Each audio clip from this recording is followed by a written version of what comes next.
The Nintendo 64 was the first video game console I had ever owned, and home to many great games that I still hold in high regard. I gotta be honest, it still remains my favorite console of all time, but it could not have held that spot without its great library. I mean, no shit, right? It's not like you could do anything else with it. So sit down, grab some Coke or whatever. I'm talking about my pick for 10 best N64 games. Number 10. There's something very special about Kirby. No matter how shit of a day you've just had or how shit your life feels in general, playing Kirby will just lighten you up. I mean, it's an adorable little puffball who eats innocent creatures and takes their form. Why can't you do that, Pac-Man? What a loser. But the cartoony aesthetic is easy on the eyes, the music is bright and cheery, and before you know it, you're smiling uncontrollably. And all of this is equally true of Kirby 64. The 2.5D graphics are really nice to look at, the soundtrack is as upbeat as ever, but this game has one thing that puts it above all the others, and that's the ability to combine two abilities into one. You can turn into a volcano, you can get a lightsaber, you can become a lightning rod, you can turn into a fucking refrigerator. It's just out of control. And it's pretty damn fun too. Despite being a fairly easy game, it's fun to kill enemies with all the different crazy shit. But that's not all, because as you progress through the levels, there are a bunch of crystal shards hidden throughout the game. See if you can find them all. But it's not all sunshine and daisies either. The game can actually get pretty freaky at times. There's a world where it's all holiday themed, but then you go into this freaky abandoned factory, and there's animals and test tubes and shit. It's fucked up. People have actually theorized that this planet is supposed to be Earth after some sort of crazy cataclysmic event brought about by excessive consumerism happens. It's crazy how such a seemingly childish game can make people come up with that kind of stuff. And that's how you know you've done something right. Number 9. Some people might tell you that Mario Kart 64 has aged poorly in the face of all the newer games. What with all the new power-ups and characters like everyone's favorite Pink Gold Peach. But that's what I like about Mario Kart 64, because it is a simpler game than the newer ones. In the new Mario Karts, it always seems like your own skill level only makes up 10% of the battle, while the other 90% is dependent on whether or not some dick in 9th place has a blue shell. That's the biggest problem with the newer games. They punish you for being good by putting a bunch of broken weapons into the hands of scrubs. But when you go back to the older games, it always seems much more dependent on skill. Whenever I lost in Mario Kart 64, it always felt like it was my fault, that I personally had made a mistake, and that's how it's supposed to feel. If you're at the mercy of some dick way in the back with an overpowered blue shell, you start to feel like it doesn't matter how good you are. But otherwise, your skill makes a world of difference. And while the blue shell is in Mario Kart 64, it's not nearly as broken. I'm not about to tell you that playing Mario Kart 64 is some kind of incredibly precise science or anything like that, but it still requires a certain amount of competence, and if you're playing against someone who's genuinely better at the game than you are, chances are the items will only get you so far, whereas the newer games, they practically act as the lottery. Sure, maybe the graphics could have been better, but the soundtrack was always great, multiplayer was fun, especially battle mode, and honestly, it's just an overall fun game. Ignoring the bad graphics, there's very little to hate about this game, and it was an early game in the console's lifespan, so the graphics had every reason to be bad. It was one of the first video games I had ever played. I would have been like 2 years old or something. It represents a simpler time when I wasn't bogged down with school or university applications and shit. Playing the game just takes me back. Number 8. Mario Kart 64 may be a fun game, but as far as I'm concerned, it is not the best racing game on N64. And before anyone says F-Zero X, yes, that is a good game, but that's not the one I'm talking about. I'm talking about Diddy Kong Racing. This game is basically Mario Kart 64 on crack, but instead of just racing for the hell of it, there's an actual goal. And this goal is comprised largely of collectibles. Rareware has an obsession with collectibles, and as such, this is a collectathon racing game. I realize that a number of people don't enjoy collectathons, but honestly, I've always found them fun. Now, from a pure gameplay perspective, the first and most important thing that sets this above Mario Kart is the ability to drive not only in a car but also on a plane and hovercraft. But that's not all. Instead of Mario Kart 64 where the items you get are completely random, Diddy Kong Racing has the items stored in color-coded balloons so that you know what you're getting, and it removes a certain amount of the random element that you get in Mario Kart. But on top of that, if you get the same item multiple times without using it in between, you can actually upgrade the item to a more powerful one. Now that is awesome. There are also a number of neat abilities on top of that. If you brake while drifting, you can drift harder, or if you let go of A before hitting the boost pad, it becomes twice as effective. It drives me absolutely insane when people say that Diddy Kong Racing is nothing more than a cheap Mario Kart knockoff, because there's a lot more to it than just that. If you want an example of a Mario Kart knockoff, try Mickey Speedway USA. That game literally borrows everything from Mario Kart 64. The only thing it lacks are the intellectual properties. Of course, everyone's replaced with Mickey characters. Now that is what a knockoff looks like. But Diddy Kong Racing has gone so far out of its way to be its own game, even if it is inspired somewhat by its formula. Number 7. The concept of flying around in a spaceship, shooting lasers at everything and watching it blow up is something that's existed in video games since the dawn of time, and there's been a near limitless supply of space shooters ever since the days of Atari. But when it comes down to the simple pleasure of shooting shit down and speeding through the galaxy, I have never played a game I enjoyed more than Starfox 64. Starfox 64's formula is one that Nintendo has tried over and over and over to replicate and has failed every single time. Despite being at the mercy of the N64's control stick, the game handles so effortlessly and precisely. The N64's control stick is often regarded as one of the worst, and yet Starfox 64 still has the best controls out of all of them. The game itself is just 100% fun. Nothing you do feels like a chore. Every time you shoot down an enemy or blow up a boss, it's just so satisfying, and that's the whole point. The entire game is the good part of the game, except the submarine level. The graphics are decent, they're not amazing, but they're decent. Where this game really scores though is the sound design. Every sound is just fantastic, especially the explosions. And on top of that, the game is also fully voice acted. They're not taking me serious. Voice acting wasn't especially common on the N64, but it's not just stupid shit they're saying either. This game is actually quotable. Even if you've never played the game, you've probably at least heard of do a barrel roll. And beyond that, the characters actually have distinct personalities. Falco's snideness, Slippy's gayness. This was probably the first game I played where the characters were actually somewhat human, and yet the characters are all animals. Wrap your head around that shit. Number 6. Remember when I said that Rareware is obsessed with collectathons? Well, no game displays that better than Donkey Kong 64. This fucking outrageous game. Basically, you play as not only Donkey Kong, but also Diddy Kong, Lanky Kong, Tiny Kong, and Chunky Kong. Between these 5 characters, you have 200 golden bananas to collect. But that's not all, because each character must also get 100 of their own color-coded bananas on each level. But every time you get 75, it gives you a banana medal. But that's not all.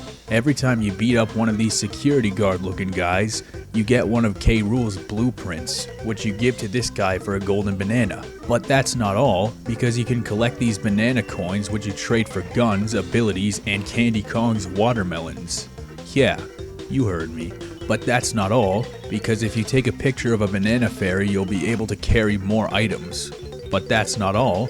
If you enter a battle arena and win, you'll get a golden crown. But that's not all. When you beat a boss, you get a key to this dude's cage and he goes apeshit and unlocks the next level for you.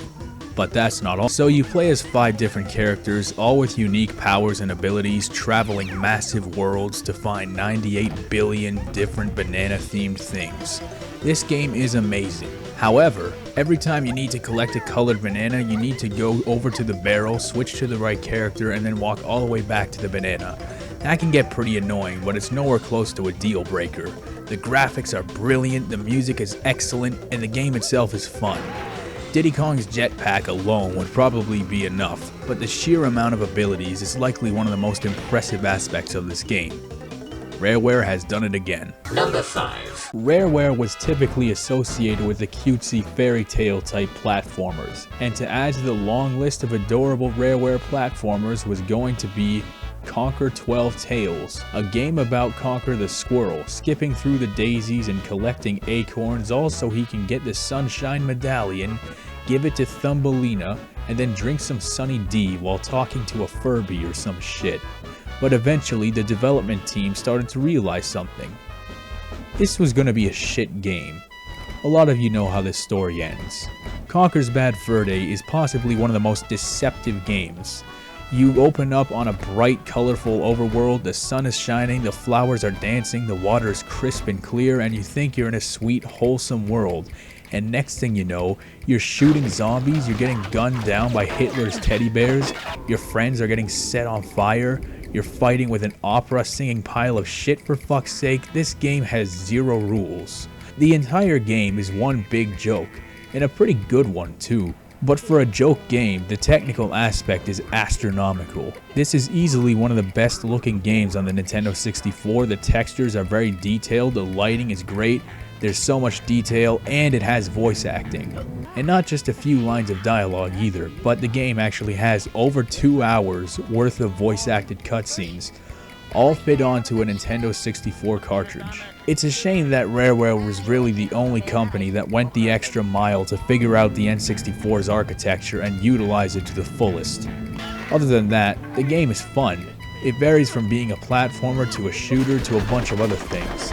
The controls are great for the most part, and the cutscenes are funny as hell. It even goes as far as to parody several movies like Terminator, Clockwork Orange, Matrix, Predator, fucking Reservoir Dogs. No Mr. Pink, unfortunately. And even if you don't find the game fun, just simply imagine the look on an unsuspecting parent's face when they bring this home to their 8-year-old son, expecting a bright and happy adventure, to get hit with this. Number 4. Did you guys know that they were making a sequel to Earthbound for N64, but they moved development to the Game Boy Advance? It's a real shame, yes, but you may be wondering why I'm telling you this. Well, possibly the most tragic thing about the Nintendo 64 is that its RPG scene was basically a barren wasteland. Even with Earthbound 2, it would have been practically deserted. Hell, there are only 2 RPGs I can think of that made it on the N64. One of them is Quest 64, which sucks dick, or at least I assume. I never actually played it. But then the other one is Paper Mario, the spiritual successor to Mario RPG. This game is phenomenal. The style is great, the music is nice to listen to, and the combat is actually kind of fun. Instead of a lot of RPGs where you choose a command and the work is done, you actually have to press the buttons with the right timing in order to optimize the attack. That just makes so much more sense in the context of a video game, because when you're just simply watching your character do stuff, you might as well be watching an elaborate movie whenever you get into a fight. The game possesses a certain amount of humor, the characters all have distinct personalities. It's something that you don't see extremely often in a Mario game. But even without all that, this game deserves a spot on the list just for being the one RPG on the N64 that isn't fucking dumbass Quest. Ugh. Number 3. I have literally played hundreds of games in my lifetime, from the Atari shit all the way to the PS4. But in all my years as a gamer, I don't think I can imagine a more dedicated community than the Super Mario 64 community. And that's because Super Mario 64's formula is practically foolproof. The controls are tight and responsive, Mario is quick on his feet, he's agile, the levels are big and fun to traverse, and the whole thing just works perfectly. And the community is just above and fucking beyond, man. You got all these crazy speedrunners who played the game so much they found the flaws in the engine. These people are beating the game in like 5 minutes. And that's probably the coolest thing about Super Mario 64 is that it's incredibly easy to learn.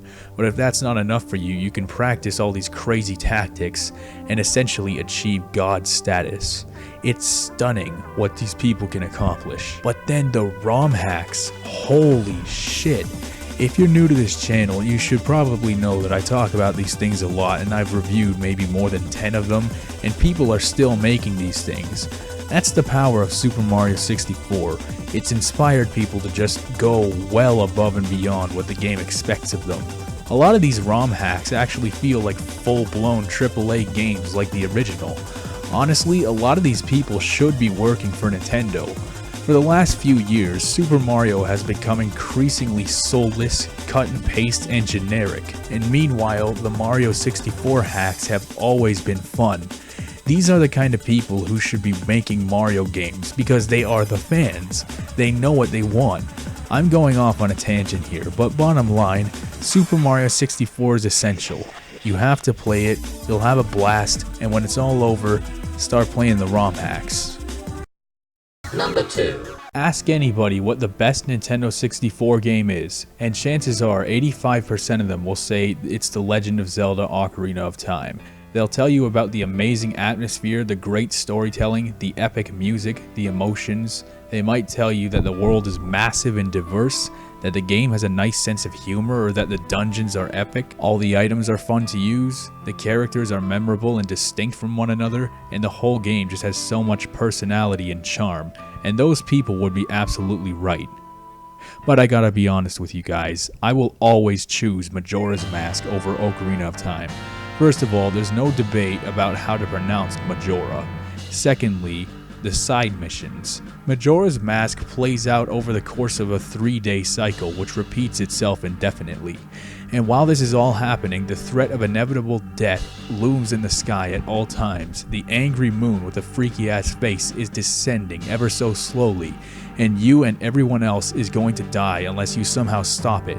But that's not all. Throughout the game, you'll meet a bunch of characters who you might recognize from Ocarina of Time, but they all have different identities. The whole experience is surreal, but on top of that, over the course of the 3 days, there are so many different stories all happening simultaneously, and your own actions will dictate the outcome. There's a ranch not far outside the city. The little girl who lives on the farm claims that aliens come down this time every year, and that her older sister doesn't believe it. But if you stay on the ranch until midnight, these motherfuckers actually show up. If you don't fend them off, Cremia gets abducted and gets amnesia. But if you do fend them off, then she's completely fine, and she offers to give you a lift on her carriage as she rides into town. But it turns out that the Dickhole brothers, who own a competitive farm, have set up an ambush and are trying to mug you and take your goods. But if you fend them off, the bar in town gets that premium quality milk they've been looking for. Then you got the other times where you give this dude a jewel, and in return he gives you the deed to his flowers so you can turn into a Deku boy and launch up to the clock tower. And then you can take the deed to the flower and give it to this dude who shat himself so he can use it as toilet paper. And that's not a joke, by the way, it's actually in the game. And then there's this extremely extensive side mission which I don't think I should spoil for anybody because it's pretty sweet. But beyond that, the game just has a much deeper atmosphere than Ocarina of Time. Sure, the Shadow Dungeon might be scary, but when you go to Ikana Canyon, there's this little girl holed up in her house while these zombies are literally circling it and saying some really weird, fucked up shit. There is just so much more to this game, and it drives me insane. I mean, by all means, play Ocarina of Time. It's a great game, you should definitely play it, but I always found Majora's Mask to be better. Fuck it, play both. Number 1. What could be better than Super Mario 64 and both N64 Zelda games? What could be better than Starfox 64, Kirby 64, or Conkers Bad Fur Day? Well, some people would answer that question with BanjoKazooie. BanjoKazooie is the quintessential example of what a platformer should be. You play as Banjo and Kazooie as they go to take down Grunty the witch, who kidnapped Banjo's sister. You're not just limited to jumping and running around. You have all sorts of abilities that you must use to explore these huge worlds and collect all the shiny things you can possibly carry. There is so much charm in every aspect of the game. All the characters speak in funny guttural noises. Every item you pick up gives a nice little jingle. The music is all upbeat and catchy, and the graphics are bright and colorful. Everything just ties together beautifully. But I'm conflicted, because I always thought that BanjoTooie was a better game. People often complain that BanjoTooie doesn't possess the same level of charm as BanjoKazooie, and that might be somewhat true on at least some level, but from a gameplay perspective I find it to be a better game. The levels are just as good, some of them are better, the game is more challenging. On top of that, the game is easily more dark than the original. Bottles, the guy who teaches you the moves in the first game, Grunty killed the fuck out of him and destroyed Banjo's house. Not to mention all the damage done to Spiral Mountain. That's the story. A story of revenge. It's pretty dark in contrast to BanjoKazooie, and yet the game still has a sense of humor. As I said before, some of the charm was lost along the way, like Banjo doesn't dance around like a happy idiot whenever he gets a jiggy, and the items don't talk to you anymore. But the characters still speak in guttural sounds, Kazooie is still a stuck-up bitch, and Banjo is still lovably stupid. It's got a lot of the bases covered. And the gameplay is amazing. The most important thing in a sequel is to make sure you have as much of the good shit as possible before adding more. As such, right when you start the game, you have every single move that you got in BanjoKazooie, but as you play the game, you learn more moves, tons more. Eventually, it's like you can do anything. You can shoot eggs while flying, and not just regular ones, but they actually added new kinds, like the fire eggs, grenade eggs. It's crazy. Then, probably one of the most important new moves is the ability for Banjo and Kazooie to split up and do their own stuff, and they get their own individual moves. And that's not even the half of it. Also, throughout the game, you'll come across a number of instances where there are multiple ways to do one thing. You see this dark cave? You're supposed to split up and have one of them stand on the light switch while the other one goes through the cave. But alternatively, you can just use the fire eggs to light your way. You see this page up here? You're supposed to use special shoes to jump up there. But you can also just jump off of the rope and hover over to it. What about the inn at the lagoon? Jolly Roger offers you a room for 2 doubloons. But if you don't want to pay, you can just use the grenade eggs and blow the fucking door off and walk right in. And that kind of thing is why I prefer BanjoTooie, but BanjoKazooie isn't that far behind. If you want to get technical, between Banjo and Zelda, this is really a top 12 list rather than a top 10. But in my defense, it's very difficult not to mention one without the other in those cases. And yes, I do realize that by not putting Ocarina of Time as number 1 like everyone else on the face of the earth, I'm setting myself up for merciless scrutiny. But honestly, I really don't care. All that matters in the end is that you give all of these games a shot at some point in your lifetime. At your own discretion, of course. Oh, and just in case any of you like Quest 64, I'm sorry about what I said, but, you know, I'm really not.